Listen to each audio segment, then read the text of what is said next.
Everybody in the ballpark is standing up. Watch it. There's a drive on the line to left field. Come on, Moose. He did it. He did it. Moran made a fabulous catch. It's a no-hitter. A no-hitter. And what a catch that Moran made. Oh, brother, what a catch he made.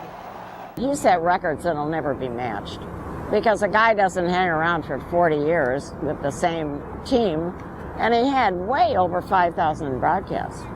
And, you know, he spent 1 year in New York with the Giants. He said it was the worst year of his life. He had the opportunity, of course, to go to either coast with National. He said, but there were two things about Chicago. He returned, he said, number one, the people. And number two, he said, we have the greatest sports fans in America. It's true. Well, we realize that all of this doesn't make much sense to you folks in Europe, but if we hadn't shown you a bit of our national game on this first transatlantic show, we'd never have heard the end of it. As a matter of fact, right now, our colleagues who are doing the translating are going crazy trying to say runs, hits, and errors in Swedish and Italian. In any case, here it is, a brief glimpse of American baseball played in the biggest arena in the world. Well, it was through the great late Bob Elson that he came to Chicago initially.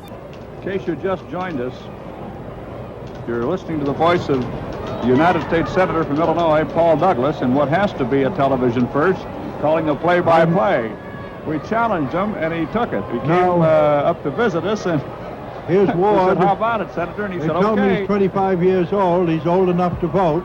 Because Bob was broadcasting on the South Side, and I can quote you what he sent Jack a wire after 6 years doing Bradley basketball in Peoria. The wire simply stated, opening on South Side.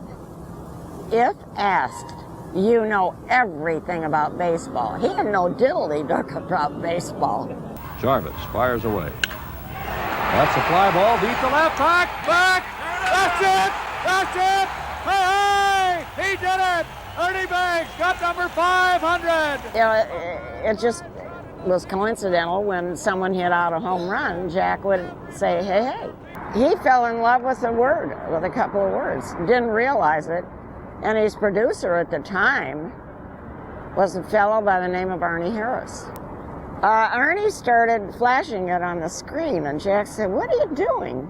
He said, don't you realize that you're saying hey, hey after a home run? He didn't even know, and it just became part of his broadcast. Strike three, it's a no-hitter for the kid, Bert Hooton, and look at him grab him. Though his voice is silent, his memory lingers on. Deep to right, back, it's all over. Willie Smith just homered. The Cubs win the game.